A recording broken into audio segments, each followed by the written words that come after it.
Obesity కొన్ని దీర్ఘకాలిక జబ్బులను కట్టడి చేసేందుకు నిర్దేశించిన అంతర్జాతీయ ప్రమాణాలను ప్రముఖ ఆహార ఉత్పత్తుల కంపెనీ నెస్లే ఉల్లంఘిస్తున్నట్లు వెల్లడైంది. పసిపిల్లల పాలు, సెరిలాక్ ఉత్పత్తులలో అంతర్జాతీయ ప్రమాణాలను ఉల్లంఘిస్తూ అధిక మోతాదులో షుగర్, తేనె కలుపుతున్నట్లు పబ్లిక్ ఐ నిర్వహించిన పరిశోధనలో బహిర్గతమైంది. ఆసియా, ఆఫ్రికా, లాటిన్ అమెరికా దేశాల్లో మాత్రమే నెస్లే ఈ ఉల్లంఘనలకు పాల్పడుతోందని తెలిపింది.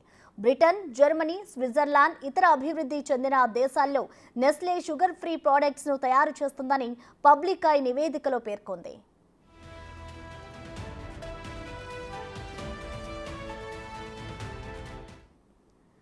నెస్లే ఉత్పత్తుల ప్యాకెట్లపై షుగర్ మోతాదు ఎంత ఉందనే విషయాలను కూడా ముద్రించడం లేదని, ఇది కూడా నిబంధనల ఉల్లంఘనేనని పబ్లిక్ ఐ సంస్థ పేర్కొంది. విటమిన్స్, మినరల్స్, ఇతర పోషకాల సమాచారాన్ని హైలైట్ చేసే నెస్లే షుగర్ మోతాదును మాత్రం ప్రకటించడం లేదని తెలిపింది. ఇండియాలో విక్రయించిన 15 సెర్లిక్ ఉత్పత్తుల శాంపిల్స్లో ప్రతి దానిలో 3 గ్రాముల షుగర్ కలిపినట్టు తేలిందన్నారు. ఇండియాలో 2022లో నెస్లే 20,000 కోట్ల సెర్లాక్ ఉత్పత్తులను విక్రయించింది.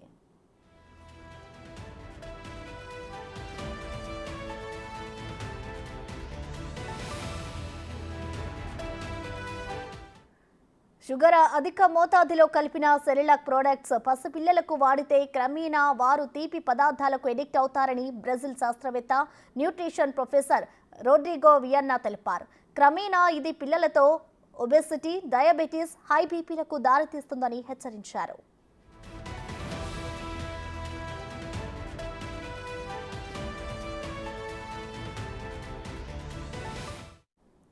ఇదిలా ఉండగా గత 5 ఏళ్లలో సెర్లాక్ ఉత్పత్తులలో 30% వరకు యాడెడ్ షుగర్స్ తగ్గించినట్లు నెస్లే ఇండియా ప్రతినిధి తెలిపారు.